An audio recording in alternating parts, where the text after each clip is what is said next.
कैसे हैं आप सभी। आई होप अच्छे होंगे, स्वस्थ होंगे और मस्त होंगे। और जैसा कि चेहरे से दिख रहा है, मैं बहुत थकी थकी दिख रही हूँ। शाम को बाहर चले गए थे कमला नगर और वहाँ से पैक करा के लाए थे मोमोज़। नया सेटअप लगा है ओहो मोमोज़ का सेंट्रल बैंक रोड पर, जो तनिष्क वाला शोरूम है उससे थोड़ा सा आगे उसी रोड पर। तो काफ़ी अच्छे मोमोज़ थे, 3 प्लेट हम पैक करा के लाए। कोई प्रमोशन वीडियो नहीं है, अच्छे लगे इसीलिए मैं आपको बता रही हूँ। रीज़नेबल प्राइस में आप वहाँ से ले सकते हैं और काफ़ी अच्छा था। तो अभी मोमोज़ खाने के शौकीन है तो वहाँ जा सकते हैं। और फ़िलहाल बज रहे हैं रात के 10। मैं आ गई हूँ ऊपर वाली किचन में। बेक करना है मुझे केक, क्योंकि रात 12 बजे केक काटना है स्पेशल। तो फ्रेंड, देखते ही देखते वक्त कैसे गुजर जाता है पता ही नहीं लगता। और बच्चे बड़े होने लगते हैं, बच्चों के बड़े होने के साथ साथ अपनी उम्र भी बढ़ने लगती है। खैर ये तो नियति है, बच्चे बड़े होंगे तो आपकी उम्र भी बढ़ेगी। और देखिए मैं आ गई हूँ ऊपर, बना रही हूँ बेटे के लिए चॉकलेट केक, क्योंकि आज रात 12 बजे बेटा हो जाएगा पूरे 12 साल का। और ऐसा लगता है जैसे कल ही की बात थी। वर्ष 2011 में मुझे बेटा हुआ था और वर्ष 2011 मेरी लाइफ का सबसे यादगार वर्ष था। उस वर्ष को जब भी याद करती हूँ तो रोना, हंसना, खुशी सब कुछ याद आ जाता है। तो चलिए आज मैं आपके साथ शेयर करती हूँ अपने वर्ष 2011 की यादें, जो कि हैं मेरे लिए बहुत ही ज़्यादा कीमती।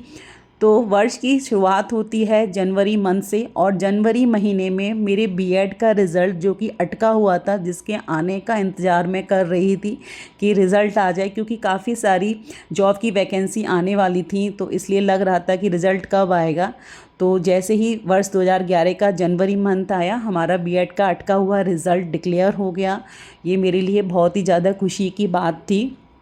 उसके बाद फरवरी लास्ट तक मुझे पता लगा कि मैंने बेबी कंसीव किया है।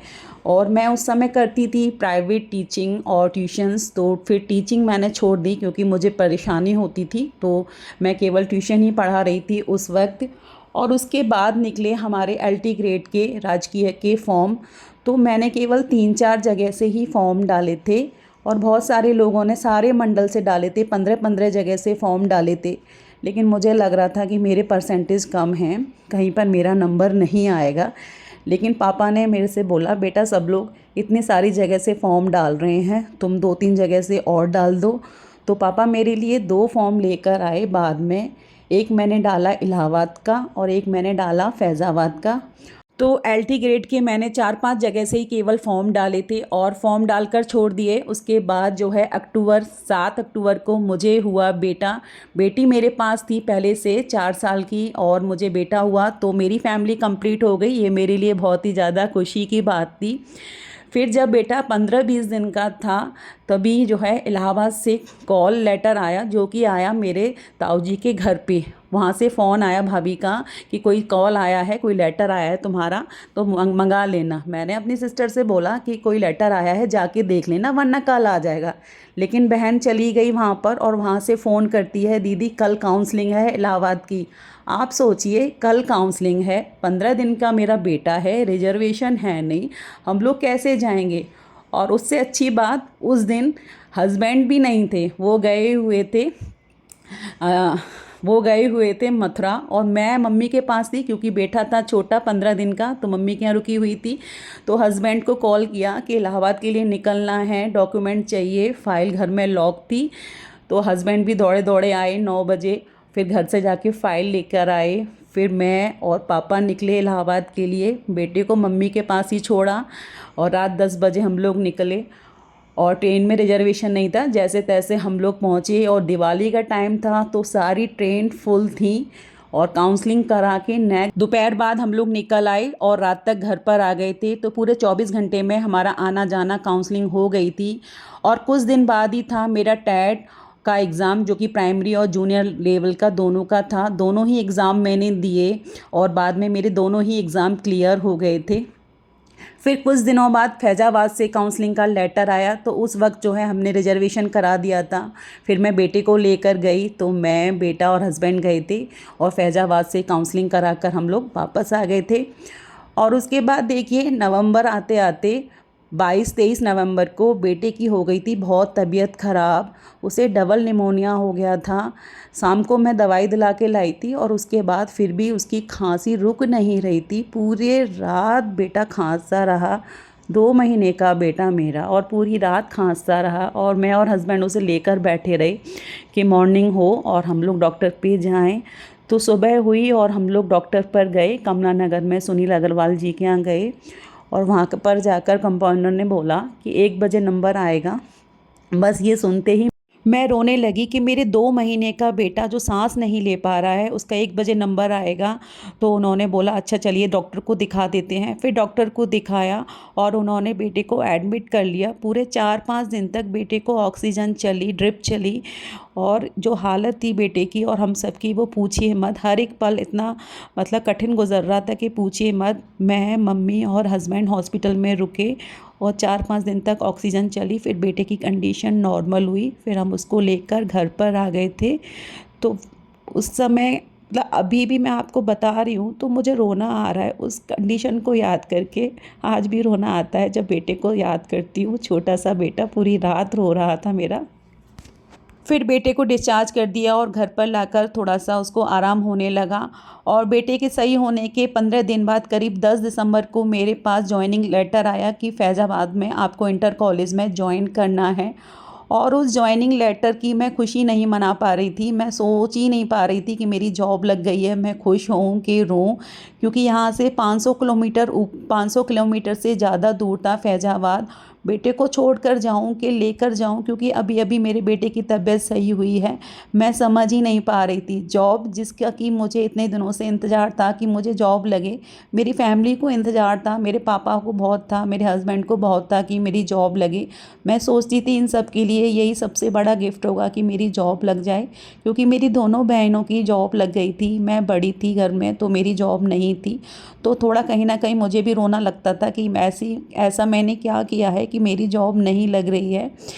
और जब लेटर आया जॉइनिंग का तो उस पल को मैं एंजॉय नहीं कर पाई। फिर मैंने अपनी सासू माँ से कहा कि आप आ जाओ तो मैं बेटे को लेकर जाऊँ, क्योंकि फीडिंग करता हुआ बेटा मेरा, उसे कैसे छोड़कर जाती मैं। और मम्मी जा नहीं सकती थी क्योंकि पापा जॉब में थे, भाई बहन छोटे थे, उन सबको देखना था मम्मी को। फिर सासू माँ किन्हीं कारणों से नहीं आ पाई और फिर मेरे को बेटे को यहीं मम्मी के पास आगरा छोड़कर फैज़ाबाद ज्वाइन करने के लिए जाना पड़ा। और पूरे रास्ते मैं रोती हुई गई, मेरे आंसू नहीं रुक रहे थे कि मैं अपने बेटे को छोड़ के कैसे जा रही हूँ। वो पल था, कैसा पल था आप सोच नहीं सकते हैं। फिर मैं पहुंची, मैंने वहाँ पर ज्वाइन किया और वहाँ पर फिर सारे स्टाफ बोलने लगा कि आप कैसे बेटे को छोड़ आए हो। मैंने सोचा चलिए कोई केयर टेकर रख लूँगी जॉब के साथ साथ तो देखभाल हो जाएगी बेटे की। मैंने मम्मी को बुलाया, मम्मी बेटे को लेकर आई, 3-4 दिन रहीं, पर वहाँ पर ठंड बहुत थी, मैं अकेले उसको नहीं रख पाती। फिर से मैंने जो है बेटे को मम्मी के साथ वापस भेज दिया, क्योंकि कम से कम जो है वहाँ पर डॉक्टर तो हैं और हस्बैंड हैं, केवल डब्बे का दूध पी लेगा लेकिन रह तो लेगा, वरना मैं उसकी केयर नहीं कर पाती अकेले।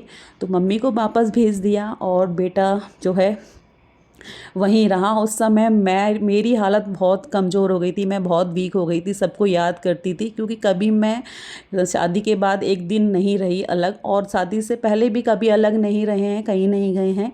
तो वो 1.5-2 साल मैंने कैसे काटा मुझे ही पता है। जब भी रोती थी हस्बैंड से बोलती थी मेरा ट्रांसफ़र करा लो, मेरा ट्रांसफ़र करा लो, लेकिन प्रोविज़न पीरियड होता है, 1 साल तक ट्रांसफ़र नहीं होते हैं। जैसे ही मुझे वहाँ पर 1.5 साल हो गया उसके बाद मैंने अप्लाई किया और 2013 में मैं वापस आ गई आगरा और अपने बच्चे के साथ रहने लगी। तो उस समय 1.5-2 साल का जो वक्त था, मैंने बेटे के साथ बहुत सारे पल मिस किए, जो मैं उसको देखती चलते हुए, बड़े होते हुए, बैठते हुए, वो मैंने बहुत मिस किए। और मेरी माँ ने उसकी बहुत केयर की, जितनी केयर उन्होंने अपने बच्चों की नहीं की उससे ज़्यादा उसकी केयर की, क्योंकि आए दिन उसकी तबीयत ख़राब रहती थी तो उसकी बहुत केयर की। उन्हीं की वजह से बेटा जो है मेरा ठीक रह पाया। और जब भी मुझे छुट्टी मिलती थी मैं आ जाती थी, और बेटे को लेकर जब मम्मी के यहाँ से आती थी तो वो मेरे पास भी बीमार पड़ जाता था, तो हस्बैंड बोलते थे तुम उसको मत लेके आया करो, वहीं मिलाया करो। खैर 2013 में मैं वापस आ गई और वो वक्त भी निकल गया जिस वक्त में जो है बहुत कठिन दौर था मेरे लिए, अपने फैमिली से, अपने बच्चों से दूर रहना, लेकिन वो वक्त वक्त भी निकल गया और वर्ष 2013 से अब मैं लगातार अपने बच्चों के साथ, अपनी फैमिली के साथ रह रही हूँ। और ये आज बताते बताते भी मुझे रोना आ गया है। और ये मेरा बेटा आज पूरे 12 साल का हो गया है और हम लोग तैयार हो गए हैं, अब निकल रहे हैं बाहर के लिए, क्योंकि अब बच्चों को बर्थडे जो है घर में नहीं मनाना होता है, बाहर ही मनाना होता है। तो वर्ष 2011 मेरे लिए रहा बहुत यादगार। और उसके साथ ही हमने छोटी सी प्रॉपर्टी भी ली थी उस साल में। तो साल की अंत हुई मेरे जॉब के साथ, तो बहुत ही ज़्यादा यादगार पल था। तो चलिए अब मनाते हैं बेटे का बर्थडे। हम लोग पहुंच गए हैं लेमन ट्री होटल में, सारी फैमिली आ गई है। और केक मैंने बेटे के लिए बटर स्कॉच फ्लेवर में बनाया है शाम का। और आज अच्छी बात है कि मेरी छोटी सी क्यूटी पाई भी आई है, मेरी भतीजी। और आज भाई के बर्थडे में वो पहली बार बाहर निकली है। तो सब लोग आ गए हैं। अब ये है हमारा फैमिली टाइम, अब हम इंजॉय करेंगे, मस्ती करेंगे। तो हम सभी लोग आ गए हैं, मम्मी, भाई, बहन, भाभी सब लोग आए हैं। पापा नहीं आते हैं क्योंकि उनको बाहर आना पसंद नहीं है। और यहाँ पर हम लोग बैठेंगे और गप्पे शप्पे मारेंगे, क्योंकि इसी बर्थडे हो, एनिवर्सरी हो, इन्हीं बहानों से हम लोग अपने लिए थोड़ा सा वक्त निकाल लेते हैं, वरना सोच सोच के रह जाते हैं। बगल से बगल भी जाना नहीं हो पाता है मिलने के लिए। तो यहाँ पर कुछ स्टार्टर ऑर्डर कर दिए हैं, खाना ऑर्डर कर दिया है। जब तक खाना और स्टार्टर आएंगे तब तक जो है केक कटिंग कर लेते हैं हम सभी लोग।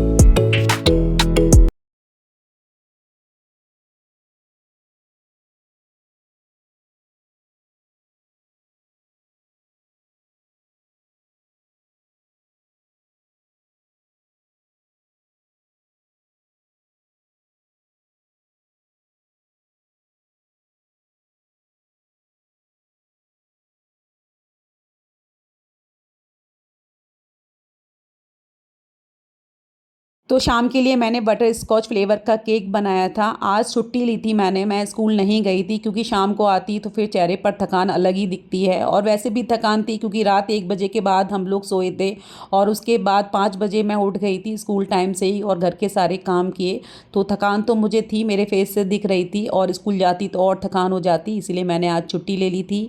और यहाँ पर कुछ मैजिक कैंडल भी लगा दी थी, तो बेटा फूंक फूंक कर परेशान हो गया था कैंडल्स को।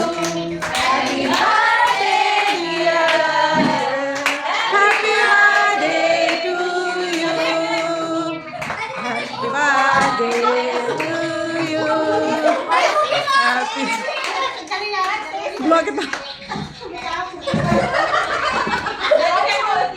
अच्छा वो वाली है ये।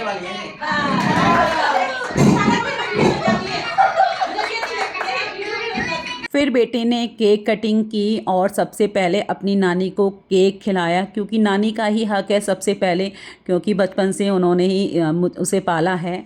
तो यहाँ पर नानी बेटू को केक खिलाती हुई, उसके बाद फिर हम सभी लोगों ने बारी बारी से बेटे को केक खिलाया, फ़ोटो खींचे, वीडियो बनाई। और 3 बहनें हैं, 3 बहनों में अकेला भाई है, तो सबका प्यारा है, सबका लाडला है। और यहाँ पर देखिए पापा के साथ बेटा फ़ोटो खिंचा रहा है, मेरे साथ हो गया। ये है मेरा बड़ा भाई और भाभी और छोटी सी हमारी क्यूटी पाई। और ये है छोटी वाली सिस्टर और उसकी बेटी, और ये है इसकी बहन कम दोस्त। और यहाँ पे पूरे भाई बहन अपना फ़ोटो कराते हुए, फिर छोटे मामा मामी के साथ फ़ोटो कराते हुए। और ये बड़ी मौसी जो है सबसे प्यारी, और इसके क्या कहने, आर्ट और क्राफ्ट में तो आप इनके हुनर देख ही चुके हो। फिर हमारा स्टार्टर आ गया था, तो हम लोग स्टार्टर अपना एंजॉय करेंगे। फिर खाना भी ऑर्डर कर दिया है, बस खाना भी लग जाएगा। और आज के पलों को हम लोग कैद करने लगे हैं वीडियोग्राफी, फ़ोटोग्राफी के ज़रिए। और लेमन ट्री होटल में आज का प्रोग्राम रखा था और यहाँ का खाना औसम था, बहुत अच्छा खाना था, सर्विस बहुत अच्छी थी। तो मन खुश हो जाता है अगर आप कहीं बाहर जाते हो और वहाँ का खाना, नाश्ता, सारी चीज़ें अच्छी हो तो पैसा वसूल हो जाता है। तो यहाँ पर खाना लगा रहे हैं, उसके बाद हम लोग खाना खाएंगे, फिर थोड़े से वीडियो बनाएंगे, मस्ती बनाएंगे। और ये है मेरी पूरी फैमिली। और यहाँ पर देखिए हम बहनें बड़ी हैं, भाई छोटे हैं, तो भाई बहनों में बहुत ज़्यादा प्यार है। अगर बहनें बुलाती हैं तो भाई दौड़े चले आते हैं, भाई बुलाते हैं तो बहनें दौड़ी चली जाती हैं। और जब हम बहनें यानी नंदें अच्छी हैं तो हमारी भाभी भी बहुत अच्छी हैं, क्योंकि आपको जब प्यार देंगे तो आपको प्यार मिलेगा। तो अगर आप में छल कपट नहीं है तो फिर दूसरा भी आपको छल कपट क्यों दिखाएगा। तो बस यही है, प्यार बांटते हैं तो हमें भी वापस से प्यार मिलता है, क्योंकि प्यार का तो कोई मोल नहीं होता है। बस प्यार प्यार प्यार प्यार दीजिए, प्यार पाइए। और यहाँ पर भाई अपनी क्यूटी पाई के साथ वीडियो बना रहा है। और ऐसे ही फिर हम सभी लोगों ने बहुत सारी वीडियो बनाई, मस्ती की और बाहर निकल आए थे होटल के हॉल में। वहाँ पर भी हम लोगों ने बहुत वीडियो बनाई, बहुत फ़ोटो खींचे। तो आज का दिन बहुत अच्छा रहा। कुल मिला के मुझे थकान सी फील हो रही थी शाम को, लेकिन यहाँ पे आकर सबको देखकर बहुत अच्छा लगा। चीयर अप हो गए, मतलब अपनों को देखकर ना एक अलग ही एनर्जी आ जाती है।